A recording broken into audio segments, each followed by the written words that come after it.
What's up guys, welcome to Daily Dose of Reddit. This is your host, Zach, and today's subreddit is r/MaliciousCompliance. Don't forget to like, subscribe, and hit that bell to never miss an episode. This story's called, You Don't Want Me in Your Class? Okay, so this took place a long time ago. I think it was in 2009. I was 14 years old, and for context, we live in a country that's not very familiar with English, especially in 2009. At this period, almost nobody used English in their daily life, so no song translations, all the media in our native language. This resulted in really poor English lessons. We were learning since we were 11 years old, and we were studying simple stuff. For my part, I was always interested in languages, and I was traveling for sport. As I was training better and started to do more international kayak competitions, this resulted in me not only learning but using English for 3 years. At that point, I already read 2 Harry Potter books in English, so I can say I was really bored in English class. I had little time to do my homework because I was training a lot, and boy, we had a lot of homework. I was studying sciences, math, English, German, none of them being my native language, and art, and this resulted in a lot of stuff to do after class. So, when the year started, I especially chose a place at the back of the classroom for the English lessons. Usually in English, the teacher gives an exercise, waits for everybody to finish it, then asks a student to resolve the beginning of the exercise. If he does not know, she goes to ask the next student, etc., until all the exercises are solved. This permitted me to resolve the exercise in 5 minutes and do my homework during 15 minutes while listening to the answers or correcting in 5 minutes with all the correct answers written on the blackboard. Not to brag, but to me, it was really easy and I was not correcting a lot of my first answers. And you may ask, how did I do when she asked me to answer? Well, my answers were ready, so it was easy. I had been doing this for years with several English teachers, and as I was not disturbing the class, none of them were annoyed by that. But her, she did not like it. So the first time she had noticed was in the middle of the year. I was stuck on a math problem and I had not followed how far she was in the exercise and what she asked me. So of course I asked her to repeat the question. And I think that's the first time she has looked at my desk. Her face was priceless. I had 2 different exercise sheets, 3 mathematical formula sheets, a pile of draft sheets filled with calculations, a lot of color pens, a ruler, and a calculator, while her exercises were on a single sheet. And I should have an English book open to help me do the exercise. Where is your English book? Oh, I have it. It's in my bag. Why don't you have it out in front of you? Oh, I don't need it. Obviously you do, as you cannot answer my question.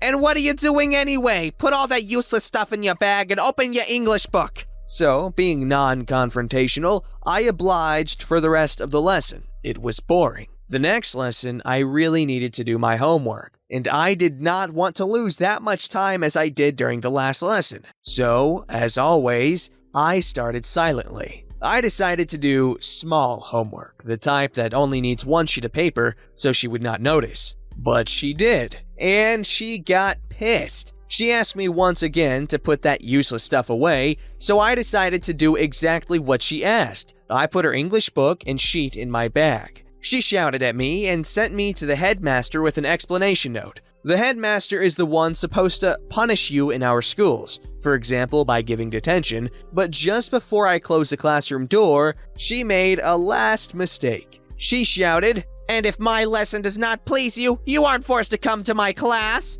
Well, before that, I was. I went to the headmaster, he asked a couple of questions, and as he knew my training solution, he did not give me detention. He just asked me to apologize to the teacher. And here finally comes the malicious compliance. I wrote a small letter stating, "I am sorry, I implied that the English book is stupid. It is a well-written reference book that may be useful to 12-year-old students." Petty but relieving. Before the next English lesson, I put the letter on my desk and left before she arrived. I went to a room where students without a teacher can study calmly under the supervision of a school employee. Therefore, I was not doing anything against the rules of the school. If I was not under the supervision of a teacher, I had to be there. And this was the perfect place to do my homework. Of course, after 15 minutes, I get disturbed by a student of my class who states that she asked me to come back to class. I answered I was busy and she gave me the right not to come.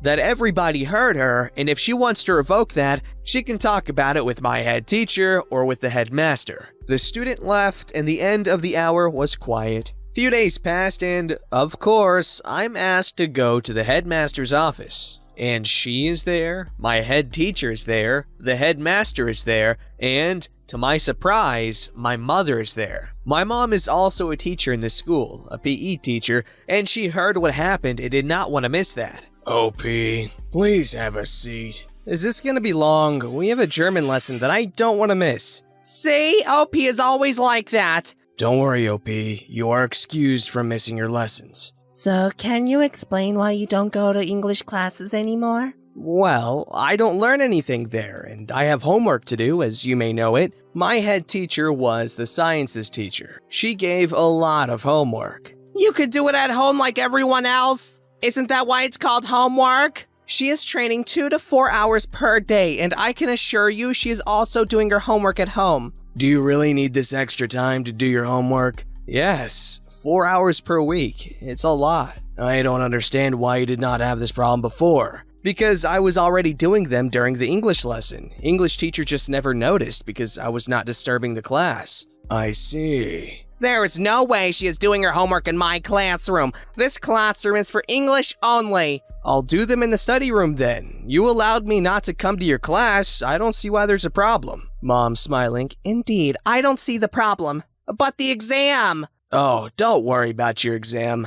I'll still succeed. But we'll be asking for an external jury if English teachers acting like this. This is something you can do in my country if we have a suspicion of a non-correct teacher. Well, as I see it, not going to the English class is not helping you succeed on the English exam. So this would be your choice and your risk. If you make this choice, you may not come back on your decision and complain if you fail. I know. I'll check with the secretary if we can make some kind of official paper for this. Maybe we'll be happy to have her parents' signature as well, Mom. Mom trusting me? With pleasure. Head teacher, would you agree to this decision as you know OP better than me? I don't know how she does in English, but she is really working hard in sciences, and I think we can trust her decision-making for herself. I would be disappointed to see her homework not be turned in on time, and it is her English exam after all.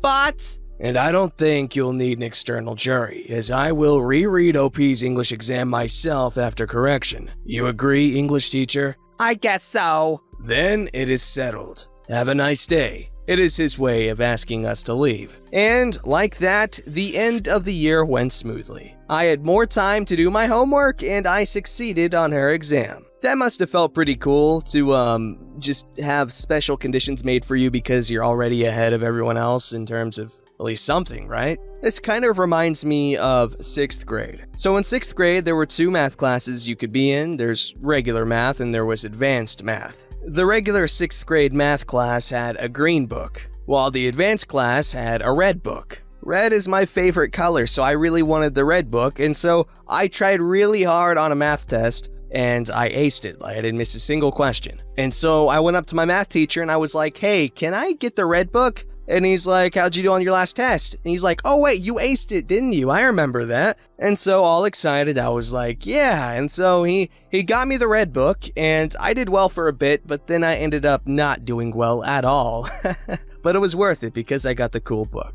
This story's called, well, if you really want me to wait until after roll call, advance warning, this will involve a bloody nose, so for those squeamish at such things, you might want to give this one a skip. When I was 12, my family moved from the south, where it was regularly something like 100% humidity practically year-round, to the arid southwest, where 10% humidity can feel like a muggy day once you're used to the desert. Needless to say, my sinuses did not appreciate this, and I was regularly cursed with bloody noses once or twice a week. Thankfully, I've long since stopped having them though. In freshman year of high school, so about age 14, my school required us to take a foreign language class. The only languages they offered were French and Spanish, and I decided on French. I'll call my teacher Mrs. B. No, it's not because I didn't like her, but because B was the first initial of her last name. Despite this story, she actually ended up being one of my all-time favorite teachers. And while I don't remember much French, I genuinely enjoyed her classes. Cue the first day, and I'm heading to French class. I hadn't met any of my teachers until this day, including Mrs. B, so, of course, I feel the now familiar sensation of an impending bloody nose. I do my best to pinch my nostrils shut with my fingers, but the bell's about to ring for the start of the class. I don't have time to run to the bathroom and stupidly don't have any tissues on me. So I drop my bag at an available desk and head up to talk to Mrs. B. Hey, Mrs. B, I'm sorry, but I've got a bloody nose and need to go to the bathroom. I'm about to call roll call in a couple of minutes. It can wait until I'm done. Can I just tell you I'm here and you mark me down so I can go? No, it's not done that way. I need to do the roll call in order. Are you sure? Yes, it's okay. It'll only take a few minutes. Now, if you've ever had a bloody nose, you know how unpleasant a few minutes can be. I go and take my seat, and my friend, who is well aware of the issue and was not expecting me to stay in the room, gives me a "what is it?" look. I just shrug and mumble, "She told me to wait for roll call." Finally, the bells ring, and after a minute or two, Mrs. B calls a class to order, and roll call begins. My last name is near the middle of the alphabet, so I really don't have that long to wait, but Mrs. B speaks English as her third language, with the first being French, and the second one I don't recall. So there are quite a few names she can't pronounce, and she takes the time with each one to make sure she's getting them right, which I am dreading. Because I have an unusual first name, people rarely get it right, even after correcting them multiple times. In addition, she insists everyone to raise their right hand when they answer here. Guess which hand is holding my nose shut? Yeah. Finally, she gets to my name. OP? I raise my left hand. Here. No, speak up and use your right hand. But my nose. Right hand, and am I pronouncing your name correct? No, but Come on, OP, right hand up and tell me how you say your name. I raise my right hand. I try to say my name. I'm going to put this next part in a spoiler blocking thing because it was... The shirt I was wearing was pretty much ruined, and the look on her face was so incredibly disgusted and horrified that I couldn't help laughing, which, in retrospect, probably didn't help matters. I asked if I could go to the bathroom now, and she managed to stammer out a, "Yes." I told her I'd stop by the office and call home to get a new shirt brought in. This was in the dark ages before cell phones, and she replied that it was fine. I found out later that it was a misunderstanding. Between my muffled speech thanks to holding my nose and trying not to swallow, and her sometimes mishearing English words clearly, she thought I was saying that I had a runny nose, not a bloody nose. I took French 2 the next year as well, and we still laughed about it. Though she never did manage to say my name properly. So I have no idea what a bloody nose is like because I've never had one. Obviously, I've had bloody boogers before, and I've accidentally scratched the inside of my nose before, but I've never actually had a bloody nose. I wonder how that feels. Does it hurt? Does it just feel like water coming out of your nose? What is it? This story's called No Beans. First time poster, etc. Not sure if this exactly fits, but here we go anyway. Years ago, I worked in a childcare center in the 1 to 2 year old room. All the food was made by a gourmet food company and brought in daily. Some was good. Some was so bad I'm not sure if it was really food. One kid was a vegetarian, and he had a lot of the same food over and over again. The poor kid, who I will call John Smith, hated beans and refused to eat if there were beans. I went through the proper channels in an attempt to tell the chef/owner of the food company not to send beans for the kid. This included emails, phone calls, even a fax. Everything was ignored, and when I called, they told me they had no record to say I'd raised the issue. Lies. They suggested that I leave a note in one of the styrofoam boxes the food came in. Again, nothing changed despite me talking to the delivery people who dropped off the food and picked up the empty boxes as they got reused. I had jack of it, so I got a permanent marker and wrote on the sides and bottom of the box given to my room, "No beans for John Smith," over and over again, at least 20 times. On the lid, I wrote "No beans for John Smith." That means no baked beans, lima beans, green beans, lima beans, chickpeas, cannellini beans, etc. No beans whatsoever. Call me if you do not understand no beans. It worked, and it only took 3 months. Moral of the story, to get your message through, you only need to go so over the top and destroy a delivery box with instructions. Okay, most of those beans I can understand not enjoying, but baked beans? That's basically a dessert. Like, honestly, how do you not like baked beans? They are so delicious. Everyone in the comments, tell me your favorite bean dish. I guess mine would either be hummus or maybe baked beans, as I just said, because baked beans are amazing, and so is hummus. Don't forget to like, subscribe, and hit that bell to never miss an episode.